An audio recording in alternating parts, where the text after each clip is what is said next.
Hello, and welcome to the Dr. Money Matters podcast, the show where we discuss important financial topics that were never covered in med school. I'm your host, Dr. Tarang Patel.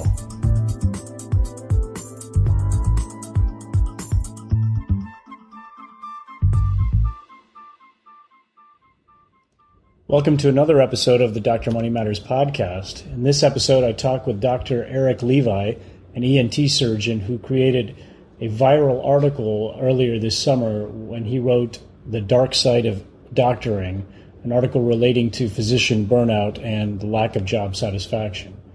Eric wrote this article based on his experience as a specialist who's nearly completing the long process of specialty training in Australia, but I think his experiences are comparable with listeners in the U.S. and other Western nations.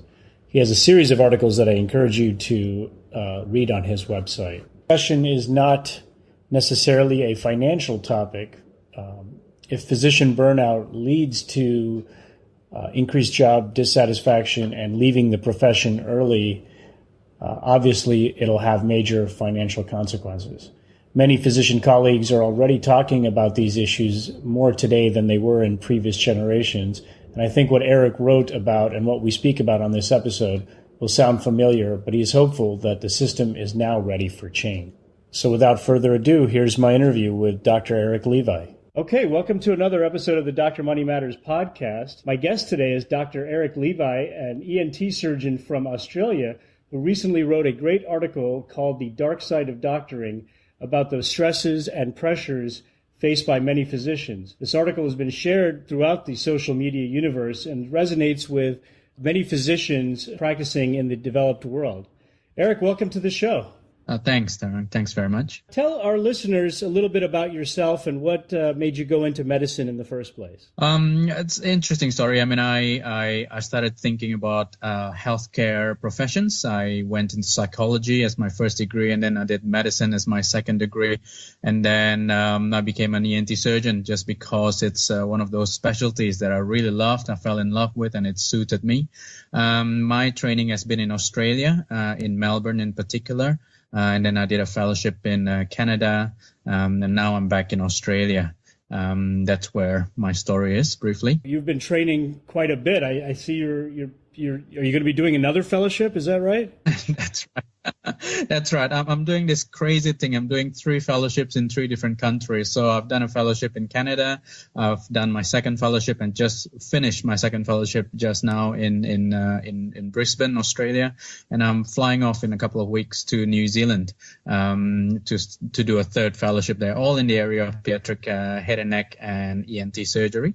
One of those things that I've loved, and I wanted to get more experience. That's great. When are you going to do your fellowship number 4 in the U.S.? I hope not. I think my wife will kill me. I've taken the family for a 3-year trip around the world. I think I have to grow up. She said I need to grow up and get a real job. Exactly. Yeah. As for many of my listeners, it's you're currently in this long road training, but you're almost at the end of the tunnel. 1 more year to go, like you said. That's right. But let's talk about your article that The Dark Side of Medicine, or The Dark Side of Doctoring, I believe is the actual title. What made you write it? And what go ahead. So one of the things was obviously some of your listeners may have read it or have seen pieces of it. It was triggered by the suicide death of a colleague, a senior gastroenterologist, and I think I was also in a place where I was experiencing a measure of burnout emotionally and professionally, and I think that death triggered my thoughts, a lot of reflections, a lot of thinking, because more than anything, that suicide death was of somebody who's reasonably senior, who's got a great career, both in the public and the private sector in Australia, someone who's sounds like a great family, but no significant history of any previous depression or suicide attempts. he was just a doctor, a regular physician. And obviously the sudden and unexpected death was a surprise to many who knew him personally, the rest of us who have known him by reputation. And it made me think, is this going to be something that I will experience in the future? Is this something that I need to think about right now in my career? And what's driven him to that point? And all I did was one weekend, I just sat down and I started thinking about the things that pushed me into that area of despair or darkness or burnout, whatever terms you want to call it. And I came up with those three personal things. And as you've alluded to, it's somehow gotten a lot of traction from pretty much, most of the developed countries and many developing countries as well, who felt exactly the same way. Most clinicians, and not just doctors, physicians, or surgeons, but I've had emails from vets, dentists, nurses, physiotherapists, or physical therapists, and pretty much anyone who works in healthcare who experiences some or all of the things that I wrote on the blog. Yeah, I mean, it has been a tremendous resonance. A lot of my colleagues have talked about it, and we said social media has accelerated it throughout the majority of the world and the developing world, as you said. So you talk about three specific things that put you in the pit of despair. I think those are your words. Yeah. And let's talk about them, because I think those are the things that many physicians in the U.S., particularly the majority of where my listeners are from, can identify with that. So the first thing you mentioned is the loss of control. Talk about that. Yeah, indeed. I mean, I've pretty much the training system in Australia might be just a little bit different or a little bit longer compared to the US, although we start a bit earlier. We finish off high school, and some of us go straight into medical school rather than being a postgraduate degree.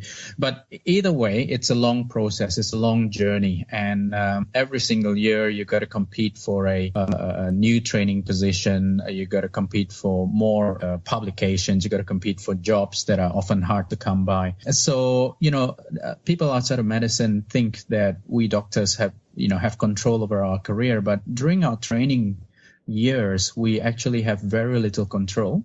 And even as a consultant, as a professor, as a fully qualified physician, as an attending, our control over day-to-day things and over our career is actually very restricted and limited by a lot of forces beyond us, meaning administration, training programs, and universities and colleges and the like. I mean, that's the big picture.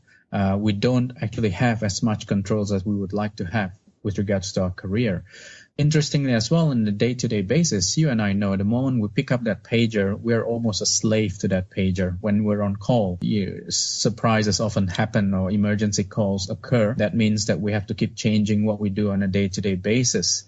So I think experiencing that over so many years, over about 13 years of being a doctor, being a physician right now, it made me realize that control is actually not something that I really have on a day-to-day basis. Yes, I've got an operating list, I've got a clinic list, but what happens within that operating list or clinic list is out of my control a lot of times. I don't know what your system is like over there, but we get allocated operating list without too much of a discussion, or clinic, patients get put into our clinic. We don't even know sometimes how many we have on a particular day. So small little things like that, I think over years have amounted to us feeling that we are almost quote unquote slaves to the medical industry. And I think that has progressed over time. I mean, we think of physicians in the past, they were mostly independent practitioners. They were, at least, and again, I'm not sure how the Australian system was, but I assume it was similar. They were not employed by the hospital. They were practitioners who operated at the hospital, who, rounded at the hospital. But they could schedule their cases. And like you're saying now, it's becoming a situation where those things are dictated to you. And ultimately, you still are a physician. You want to do what's right for the patient. But that sense of control, like you're saying, as it erodes slowly, does get to you over time. Yeah, indeed. I mean, indeed. And take, for example, a very simple thing such as what happens on the operating list. I when it used to be that I knew every single patient that I was going to operate on, and operation A in a particular patient might take 15 minutes, but the same operation in a different patient with a different condition and with different complex comorbidities might take longer. Now, but all of our operations have been averaged by a software system on the computer, in the operating rooms, such that, bookings and operating lists just get slotted in, and we don't even have the control over saying, look, this particular case will take a bit longer than the other cases that we've done. So can we just make more room? And the bookings department or the operating room department will probably say, no, you have to do this X number of procedures over this number of time or hours. So that, things like that does change the way we practice medicine on a day-to-day basis. Absolutely. I think some of that, like you mentioned, as medicine has become more of a business or industrialized, that's happening here too. Now, I don't know, I'm sure there are certain hospitals and places in the U.S. where, they aggregate that data. I'm not sure that it's quite to the level that you're describing, but I'm sure if it's not there yet, it's coming soon, because that is the direction that we're headed at as well. So the second thing you mentioned is the loss of support. What do you mean by that? Yeah, I mean, on a day-to-day basis, physically, we work on a typical day, maybe 12-hour long, starting our rounds at 6 or 7 a.m. And finishing our rounds in the afternoon at 6 or 7 p.m. And then we get home and we still have to do a few more things in terms of studies and research and education and planning for lectures and things like that. And we have families and social support. Physically, because of this sheer workload that we have, often time with our traditional social networks, family, friends, colleagues are cut down. When I trained in Melbourne and Victoria, and every 3 to 6 months we had to move to a different hospital. That takes away, again, social networks. Every time we move, we got to set up in a new place, a new environment, and that gets really challenging. Although there are many formal support systems available in the hospitals, such as, a phone line or a staff health clinic, often accessing those support systems are actually practically impossible for us because of the hours that we work in or the mobility of our career, moving to a different hospital or a state or different state every few years or every few months. So that gets really challenging. So I think, what I was alluding to was the fact that it's almost hard to maintain traditional support systems once you enter the world of medicine. We've missed out on so many anniversaries and reunions and social meetings and birthday parties because of our training and our work. Traditional social support is essentially pulled away from under our feet because of our careers. Right. And what do you think as far as, your colleagues and particularly your seniors, many of them especially surgeons, notorious for this in the U.S., 20, 30 years ago, especially, there was a famous surgery residency program in the U.S. that claimed that they had 100% divorce rate. And so, and if you didn't make it, if you happened to make it through, it was an aberration, or it was unlikely. But do you think that it's gotten better over time, at least with our colleagues, or do you think our colleagues are part of the lack of support that we have? Yeah, it's a real interesting way of looking at it. I mean, we do have very similar challenges with our social, and this is all anecdotal because from a point of view of numbers, it's very hard to actually get a good feel. But I remember, going through the ENT program in our state, and there's usually about 9 or so of people going through each year. And they always talk about there's always going to be a couple of divorces that's going to happen, every year. It's a sad reality. But both from an informal point of view, I think there has been a reduction in the informal support networks, just going out for meals together, drinking together, and having kind of social time together with colleagues. I think that has decreased. the formal support, I think in a way has gotten a little bit better in the sense that hospitals and colleges and professional colleges and academies and state-based health institutions are trying their best to provide some measure of formal support through, again, phone lines or, advice numbers to call or confidential meetings and support system like that, or more formal things like seminars on mental health of physicians and the like. So there's both a more formalized support, but at the same time, I wonder how many are actually accessing those formal support systems or support services that are available. One resident mentioned to me, we can go to all the free yoga classes that's given to us. It's still not going to change the fact that I'm exhausted after doing calls for so many hours or doing research paperwork and everything else. And there's some truth in that. There's a challenge between providing good formal support versus also creating an informal culture of support within our medical group. And I think that is a very key point, because I think for many U.S. medical students, and I'm sure the way you're describing it, it sounds similar and maybe even tougher in Australia, that you're so competitive during your medical school time to get good academic grades and, like you said, do research, that it's very competitive with each other. It's sometimes hard for that same group of people then to turn around and become, colleagues with each other, particularly in the fields that are even, more competitive to get into. So it's almost like a badge of honor to, I worked this hard and I worked, this many hours. You might be ostracized for seeking help, but yeah. So you're absolutely right. I think you've actually nailed a very good point there. The badge of honor mentality in medicine is so strong and so pervasive. You walk into medical school and there's always a prize to go for. The so-and-so prize of clinical excellence, or the so-and-so prize of particular specialty of otolaryngology or something.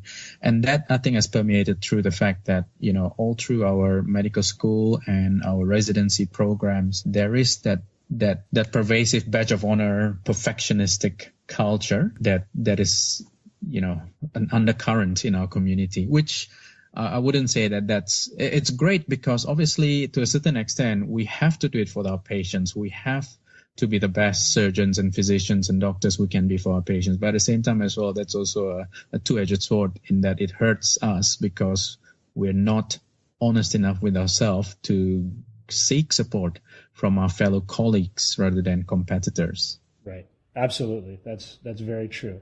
Now, the third thing that you mentioned was loss of meaning. So yes. What do you talk about that? Yeah.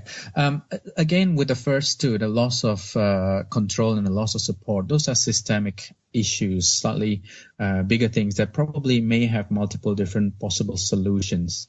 Now, and that's and those are those two losses. Somehow I could handle a little bit better than this third loss that I felt, which is a loss of meaning. And it's hard for me to actually put it into words, whether it's meaning or morale or a sense of vocational achievement. What I really meant was, we all signed up to do medicine, to be a physician with an altruistic motive. Yes, there is a desire to do well financially and a desire to do well from a career point of view. But, beneath all that is our desire to actually do well for our patients. It's a service provision for the sake of our patients. With the industrialization, commercialization, or the modernization of medicine and surgery, I feel that we have become just a commodity in a complex medical industry. And we've lost that sacred calling or vocation or morale or meaning that drew us to medicine in the first place. And I think that's probably one of those things where I was from a position of burnout when I was writing that. And I realized, what really burns me out is all the additional stuff that goes beyond just being a doctor to my patient. It was all the paperwork, all the competition, all the long hours and the exhaustion that I feel being dictated by other factors, administration and other external factors. And that was a real challenge for me. And that may be something that you in the US feel, or, many other physicians in other countries also feel, is that they're no longer a physician, but they are a commodity. They are just one of those things in the complex factory line medicine, where we're just one of the many encounters that a patient meet. And that's a real challenge. And I think that just erodes a little bit of the meaning of medicine for me. And that was something that I struggled with. I think it's very insightful of you to put these ideas to paper, and I think that you really have captured in a very eloquent way what many of us do feel, and you're absolutely right. Here in the U.S., my colleagues, most of us who have finished training in the last 5 to 10 years have transitioned from what used to be predominantly private or independent practices, or true academic centers, to employed physicians, whether they're for an academic center or just a private hospital. But the loss of independence has come at a price. And some of my previous guests have noted that is something that really you can't put price tag or a financial amount on, but it really does have a sense of loss. And I think what you describe is that you lose a sense of purpose almost. You went to become a physician, like you said, for the altruistic thing. Yes, money is good, achievement is good, but ultimately we want to help the patient. And what has happened is we have been reduced now to, like you say, commodities, procedure codes, a tonsillectomy for you, or, reading 10 CT scans for me in a given amount of time. And that really has, I think, taken its toll on people, and more physicians now are looking to to get out, either get out of medicine or to slow down, and which is good and bad, but it is a shame, because none of us went into medicine to do that. We went in to help people, and external factors, like you say, are probably causing this. So let's follow up a little bit about that. You talk about the industrialization of medicine, and some of what I read from your article, and some of the shared common issues that many of us face is in a word that you have said, and I know I've said it a number of times, and many physicians on Twitter have posted this graph, and I think you actually have too, the growth of administrators over time. So talk about that. What do you think that has contributed to? And I you are very careful, and I think you put it in a very good way, is that we're not anti-administrator. We both need each other. Yes. But what has happened, and what do you think that growth of administrators has done? Yeah. So I think it's a real challenge to think about this, because we certainly need administrators, leaders, clinical leaders or clinical administrators to help us do a better job as doctors, as physicians.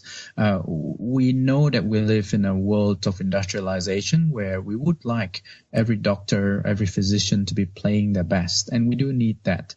But I think the feeling that I have is that over many years, we started off employing administrators and business-minded people to help make the system work for us. But over time, it has almost taken over the whole system. And I wonder whether or not the application of business principles from the commercial world is truly applicable to the medical world. What I mean by that is, what I feel when I'm working for a particular institution in Australia is that I am just one of those guys, employees down at the bottom, and the health administrators are in the middle and the top. And that seems to be a kind of a organizational hierarchy that is present in a lot of hospitals. I kind of think of it the other way around, that I work for my patient. I don't work for the health administrators. The health administrators work for the patient. They don't work for the physicians. It's almost we work together for the sake of our patients.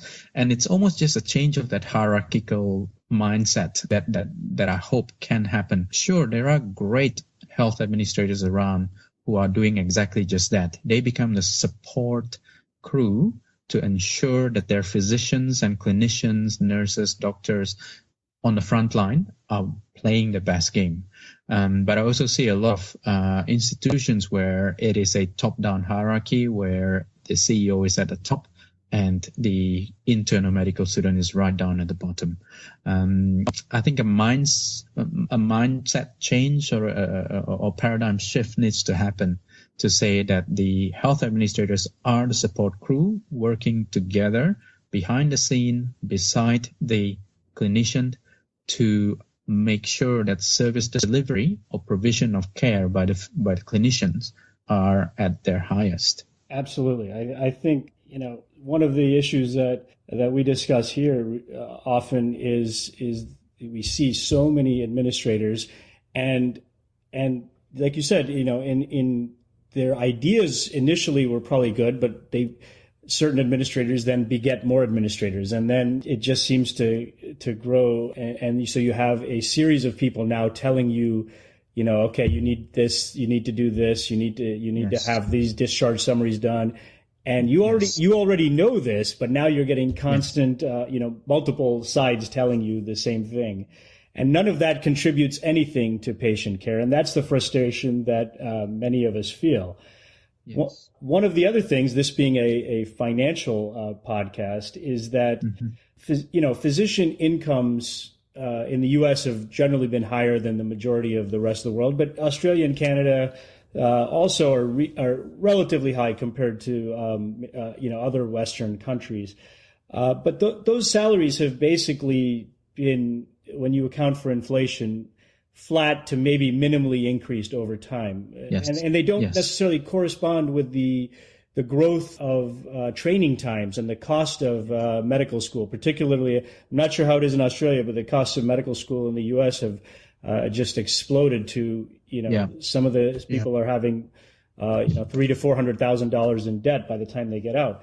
But anyway, my point is that you see that the healthcare costs continue to rise astronomically in the U.S., and then you see administrators and hospital executives, like you were talking about at the top of the pyramid, making routinely millions of dollars.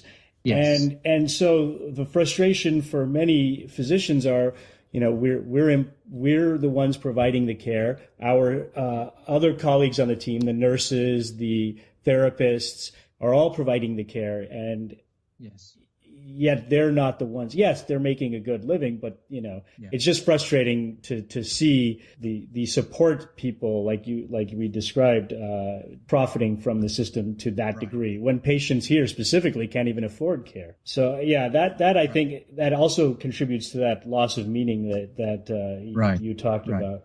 Yeah. So very similar to the Australian system as well. Our medical cost for medical training, medical school, and residency training, registrar training, or specialist training are extremely expensive. And our procedure codes or our salaries have not increased by much, or it does not match inflation rates. We have spoken about this, and in Australia we have mentioned this at all. But it's very hard for a group of doctors to lobby for an increase in salary, because the society already thinks of us as already, achieving a higher income rate. So for us to actually say that we would like our income to match inflation rate, it's often a very challenging struggle. But yes, it is definitely happening in Australia as well. Do you think that this is just inevitable, though, this progression of industrialization? Do you think there's anything physicians can do to change it, or do we just, learn to live with it and make changes personally that will? I certainly hope that we have reached that the pendulum swing. We have reached that point where we realize, okay, this is not working. Let's do something about this. If we continue down this path, we're going to lose more doctors to suicide. We're going to lose more doctors to other careers. We're going to have a ballooning of costs, and with no real good outcome or improve outcome. I consider it a couple of things. One is personal, and the other is institutional. So on a personal level, I read a very interesting study by Dr. Tate Shanafelt, published a couple of years ago, and where he studied a couple of thousand physicians, I think, from the Mayo Group, and looked at productivity in relation, or satisfaction in relation to the amount of meaningful work. And they found that if you did meaningful work for 20% of the time and 80% mundane work, you had high job satisfaction rate.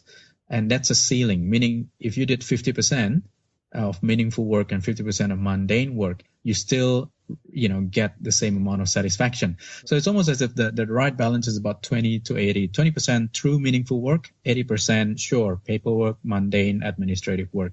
And you could get a pretty good job satisfaction and a good, in a sense, job efficiency.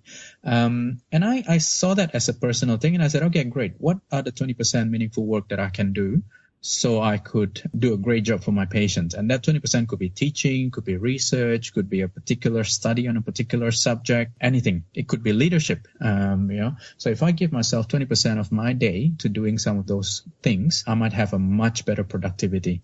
And if every one of us had that opportunity to do that, I think it would improve our productivity as physicians, and productivity as an institution.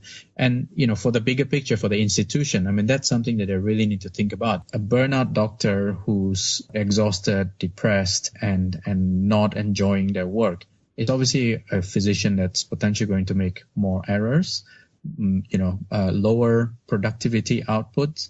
And so it's a real business sense for institutions to start thinking about improving the morale and the physicians so that they can be playing their best game, so they can actually be great doctors. And that would elevate the productivity from a business sense point of view, if that's what they want. That's very interesting, because I think, and I'm not familiar with the article that you mentioned, but that seems to be what our non-medical colleagues, that's particularly the companies in Silicon Valley, are doing in the U.S., such as Google, Facebook. Yeah. I think they're giving their employees, I read somewhere where it's up to 20%, like you described, time to dedicate to a project that may not be financially beneficial for the company, but may give them, like you said, a little bit more meaning. And then ultimately that leads to more satisfaction with their whole job, and hopefully a more productive, more valuable employee. So that would be amazing if we could apply that to the medical world. It doesn't seem to be going in that direction, but I really hope with, people like you and the resonance that your articles have had throughout the medical world, that we start having these conversations a little bit more. Let me ask you, I know you've started this campaign, Crazy Socks for Docs, or something like that. Tell me about that. What are you doing with that?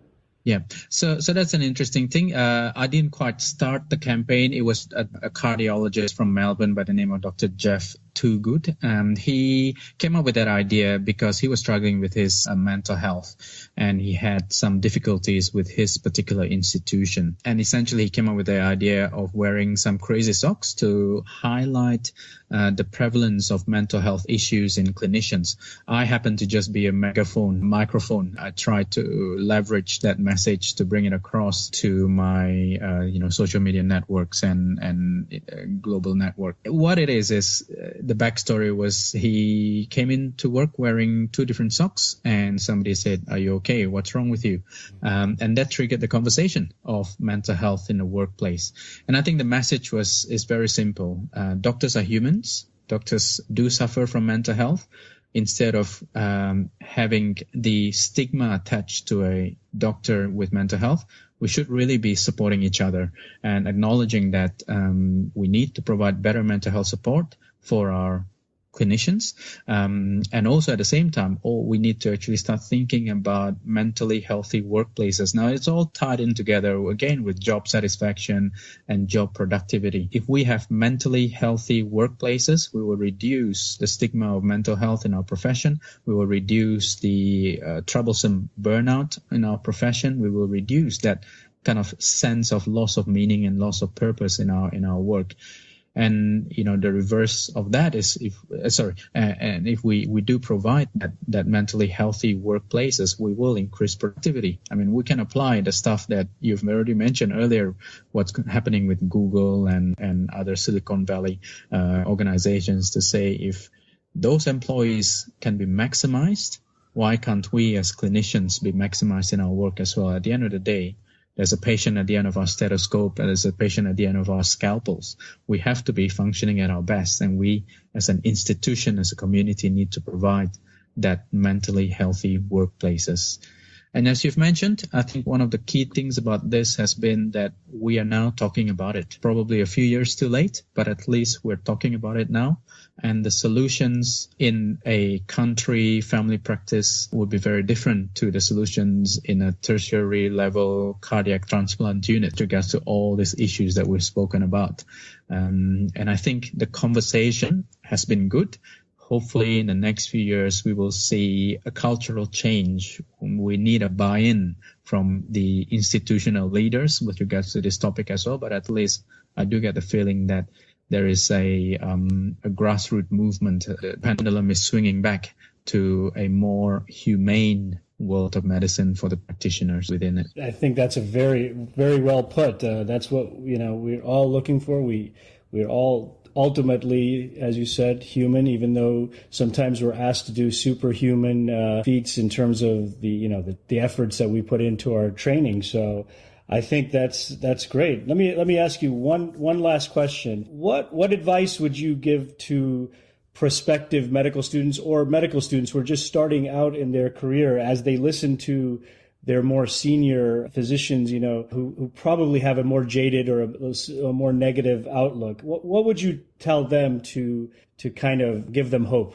I think what a lot of new medical students or prospective medical students feel is they're worried that they're entering into a world of cynicism in medicine, where there is a turf war between clinicians and administrators. I would like to say that's not happening. That is not the case. At the end of the day, we went into medicine with the altruistic aim of doing well for our patients individually and society as a whole. And I think I can still say that right now, if I had my time all over again, I would still choose to be a physician, to be a clinician, to be an ENT surgeon. Still the best job in the world to me. The road is tough, but it is also one of the most rewarding careers available. And I also say that let's not worry about the really, really big picture. What happens on a day-to-day basis is great. You can always make a small difference. And a small difference in our world doesn't have to be expensive or extensive or anything like that. It can be just small little acts over time that changes our clinic, and then it changes our operating rooms, and then it changes our unit, and then it changes our institution. So the bottom line is, we are signing up for a tough profession with some challenges, but it is still a very worthwhile profession with a lot of very personal benefits from being a physician. Very well put. Well, I want to thank you very much, Eric, for participating in our podcast. And listeners to our podcast can follow Eric on Twitter at Dr. Eric Levi, that are DRERICLEVI, or his blog at ericlevi.com. And I'll have links to your articles and to your Twitter on our show notes. So let me ask you this. What do you have other than your impending move to New Zealand, where probably you'll be a little bit more relaxed, because it just seems like that's a very relaxing place to be. That's right. Yeah. What do you have planned in the future for as after training and with your social media? Yeah. Thanks. It is my pleasure to be here. Thank you so much for contacting me. It's been an enjoyable conversation to me personally and discussion. Look, I'm just going to enjoy New Zealand. And in the future, I'll ultimately return to Melbourne, and obviously I'll join a practice, set up a practice, and join an institution back there. You've already alluded to something which is the essence of the work that we do. I get the most joy out of just seeing patients on a day-to-day basis in clinic or in the operating room, and I enjoy that. That's the best part of my job. Social media has been a very fascinating experience for me. I went in just wanting to learn from people, and I have become engaged with and to a lot of people through our discussion, and social media has really accelerated my learning as a surgeon. And I've enjoyed that, and I'll continue to do that. As to whether or not there's going to be anything big, probably not. I'll be happy to just be at home, following the Twitter timelines and following you and enjoying what you say as well. Well, thank you very much. Thanks for listening to another episode of the Dr. Money Matters podcast. I want to thank Dr. Eric Levi for being my guest today and discussing the important and timely topic of physician burnout. There have been a number of physician suicides, as Eric mentioned in the interview, that led him to write these articles. And I want to encourage those of you who are listening to speak with your colleagues and maintain the social relationships that help us deal with the enormous stresses that we face in our professions. I think Eric made a point in our discussion about the demise of the informal support groups that used to be more common, such as happy hours or going out for coffee with residents. And I think that those types of things are as valuable, if not more so now, as our work gets even more micromanaged from external factors. I think commiserating with colleagues is probably an underrated way of dealing with these stressors.